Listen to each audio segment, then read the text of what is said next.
hamwe n'umwami wacu Yesu Kristo, hamwe n'urukundo rw'Imana, hamwe no kuyoborwa n'Imana. Bene data, munyemerere duhunge irari rya gisore, munyemerere duhunge irari rya gisore, munyemerere duhunge irari rya gisore. Erega nkubwire, burya gusambana si cyo cyaha, ahubwo icyaha ni ikihe umuntu yarebye n'undi akumva yakifuza gusambana nawe, cyangwa se rimwe na rimwe umuntu akaba yasambana nawe mu bitekerezo, akenshi na kenshi aba yasambanye. Irari rero hantu ribera ribi rero rifasha abantu gusambana batari kumwe, ribyura kwifuza ibyo udafite. Ikintu ushobora kureba n'amaso yawe ibitekerezo byawe bikaba byagenda, ndetse bikaba byatuma umuntu ava mu murongo, akaba yakiganyira, akaba yabona yuko yarenganyijwe kuba ntabyo afite. Mbega ikiri mu isi cyose kigiye kibasha gucumuza umuntu, ariko nanone gutindana n'abafite iryo rari bituma umuntu arushaho kuzamura irari mu buzima bwiwe, bityo akaba aracumuye, akaba aravuye mu murongo w'Imana. Ijambo ry'Imana iyo turifite muri twebwe ribasha kuba ryatuma ribuza irari gukora mu buryo bw'uburenganzira bwabwo. Ni ukuvuga ngo irari, Bibiliya iravuga ngo ikiri mu isi cyose ni amaso, ikiri mu isi yose, ikiri mu isi ni irari ry'amaso. Ni ukuvuga ngo ni ikintu ushobora kureba kikaba cyatuma wifuza.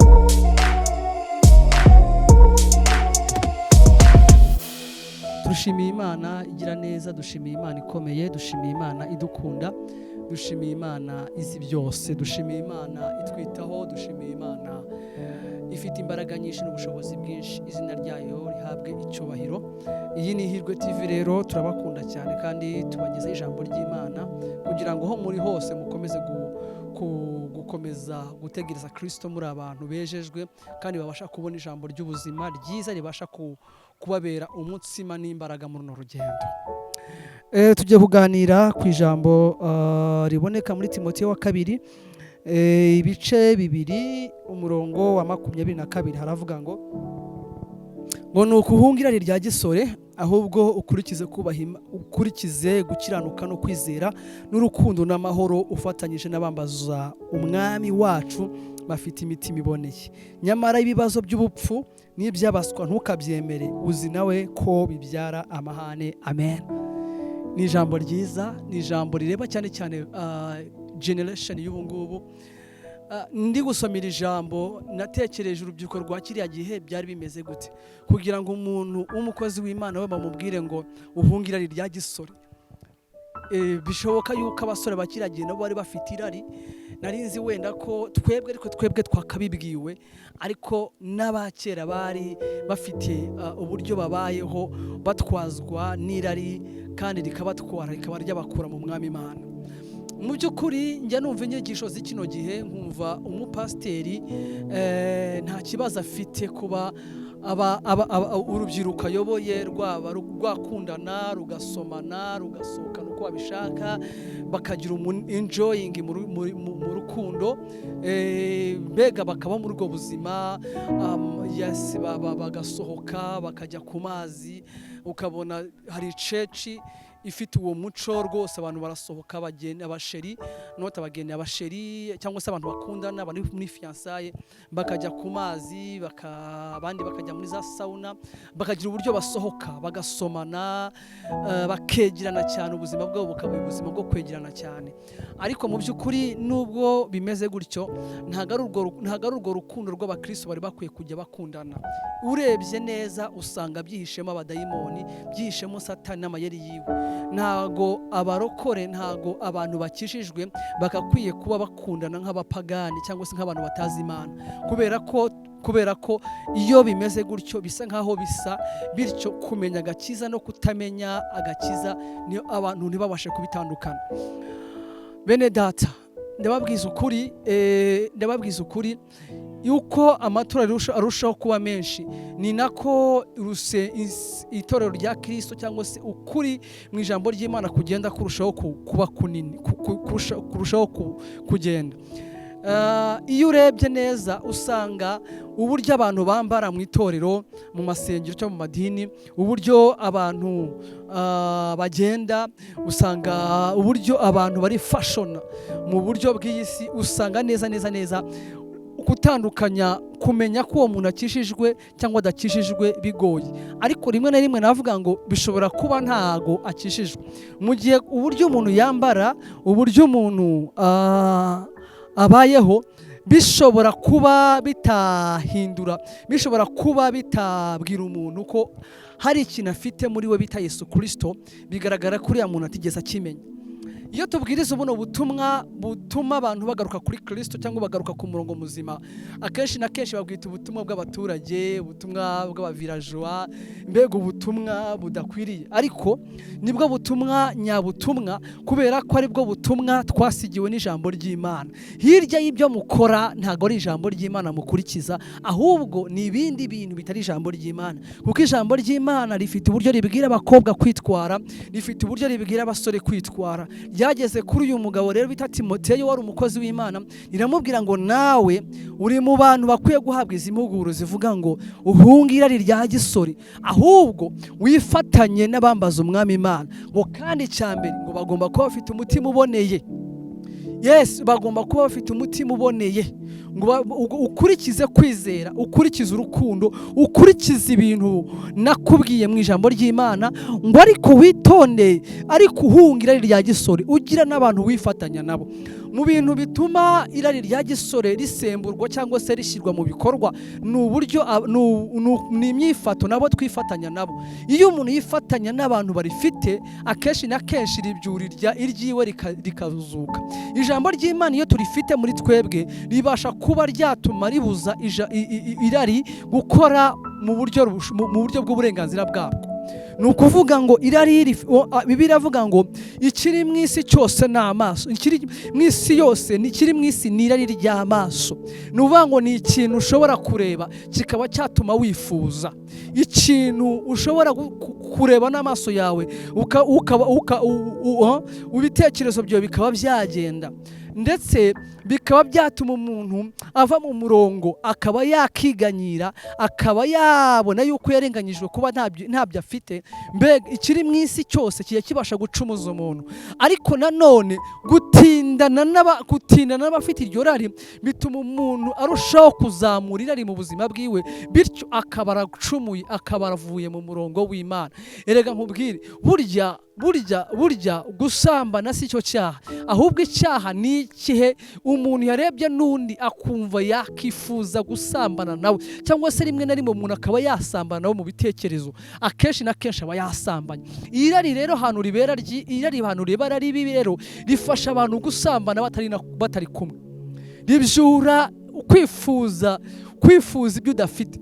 Irari rya gisore riraho kugira ngo umuntu arikire, ntago rizava mu buzima bwawe ngo rigende nk'ukuntu ibindi bintu bigenda. Nta nubwo uzaryiyambura nk'ukuntu ikoti baryiyambura, ahubwo ukuntu Bibiliya ivuga kurihunga. Nta kindi kintu bita kurihunga. Buriya n'ababeshe cyangwa se tugendeye mu kuri kw'ijambo ry'Imana, aho Yosefu yatandukaniye na Dawidi, nuko bose bahuye n'ikigeragezo cy'abagore, bose babonye abagore bambaye ubusa, bose barageragejwe n'abagore. Ariko bitaga Dawidi ntiyagize imbaraga ryo guhunga Mukawuriya, ahubwo yaramusatiriye, yaramwegereye. Uko amwegereye niko imbaraga zo kwihangana zigenda zishira. Ngo ariko undi we yarari danger, face to face, meet to room, bahuriye mu cyumba bari kumwe.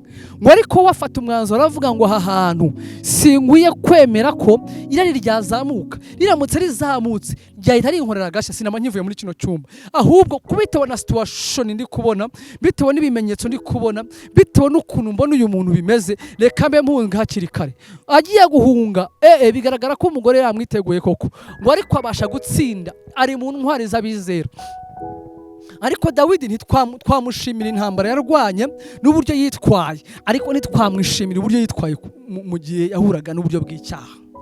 reka mbabwire uyu mubiri turimo twawushizemo kugira ngo tugeragezwe, bityo kugeragezwa kwacu kuhinduke kuramya kw'Imana. Iyo tugeragezwa muri buno buzima hanyuma tukanesha, icyubahiro girushaho guhabwa Data wabashije kuduha agakiza kacu rero kagomba kuba gafite ijambo ry'Imana riduha amatekinike y'uburyo tubasha kwitwara muri buno buzima. Ubu buzima Satana aratugerageza bien kabisa bihagije, ajyasa n'ibitugerageza bihagije, ariko tukwiye kubinesha byose kubera ko ari iby'Imana idusaba.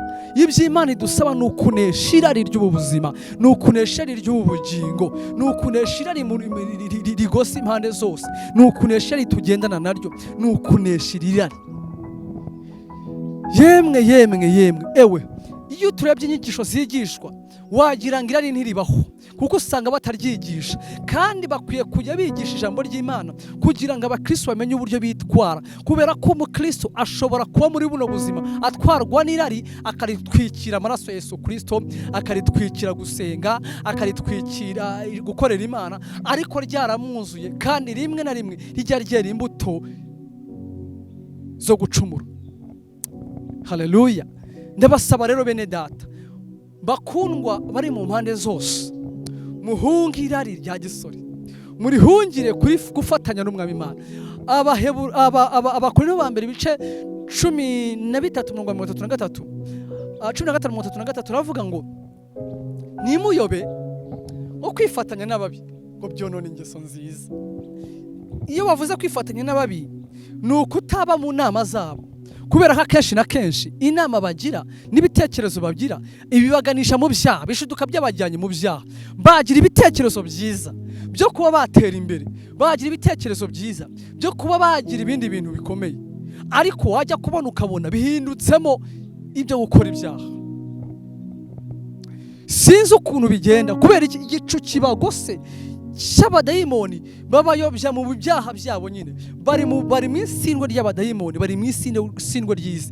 Akanya gato cyane isi irabasindisha bakaruka ibyaha, isi irabasindisha bakaruka ibibarimo, isi irabashindisha bakagaragaza uko bateye, isi irabasindisha bakera imbuto z'umwami ubarimo. Niyo mpamvu rero Bibiliya ivuga ngo ntimuyobe, ukwifatanya n'ababi byonona ingeso nziza. Ndacyababwira ngo ntimuyobe. Nimba uzi ko ubana n'inshuti ariko zikaba zidakijijwe, ijambo ry'Imana akaba batabasha kuryemera, bahunge, ntukifatanye nabo, ariko ubane nabo. Bibiliya ivuga ngo mumenye ubwenge, ngo dore muri mu masega nk'intama, muri mu masega, muri intama ziri mu masega, mumenye ubwenge nk'inzoka, mubi nk'intuma, kandi inuma zitagira amahugu. Iriya jambo bita ngo inuma zitagira amahugu ni ijambo Yesu yavuze rifite uburemere bukomeye, rifite ubukire bukomeye, ngo mube nk'inuma zidafite amahugu. Yemwe haleluya, ni ukuri pe, ngo mube nk'inuma zidafite amahugu. Burya inuma ntizibeshanya hagati yabo, imibanire yabo ni imibanire itarimo guhemuka. Iyo zigenda zirajyana, izagaruka zikagarukana. Iyo zigiye gutora kurya gushakisha ntizicuranwa, kandi amasaha yo kugera mu rugo ni yayandi. Ngo ndetse ngo n'imwe ipfuye ngo indi sigara ari impfagazi cyangwa ari impfagabo, ngo ntabwo ishobora gushaka indi. Ni ubuzima bwabo, ni ubuzima butarimo amahugu, ni ubuzima bufatanye. Bene Data, jya umenya inshuti mubana, umenye nimba ari inshuti idafite amahugu, umenye nimba ari inshuti itakujyana mu bibi ndetse itagushyigikira mu kuyoba uramutse kubayeho, kubera ko mu isi nta gushidikanya dushobora gushukwa. Amen. Rero dusoza iri jambo nababwira ngo hamwe n'Umwami wacu Yesu Kristo, hamwe n'urukundo rw'Imana, hamwe no kuyoborwa n'Imana, bene Data, munyemerere duhunge irari rya gisore, munyemerere duhunge irari rya gisore, munyemerere duhunge irari rya gisore. Abasore bari hirya no hino, muhunge irari rya gisore, mwifatanye, mugume mu Mwami, mukomerere mu Mwami no mu mbaraga z'ubushobozi bwe bwinshi. Isi ifite umugambi wo kurimbura aberi barimbuje ibishuko n'ibyaha byayo. Mwitonde, mutsinda mosha, mugume mu Mwami. Shalom shalom. Iyi ni IHIRWE TV, ukore subscribe, turabakunda cyane kandi turabasengera. reka dusenge. Uwiteka Mana, ku muntu wese uri bwumvira ijambo afashwe nawe kandi abona ubuntu bwawe buguturukaho, ni mu izina rya Yesu Kristo rifite imbaraga n'ubutware, amen.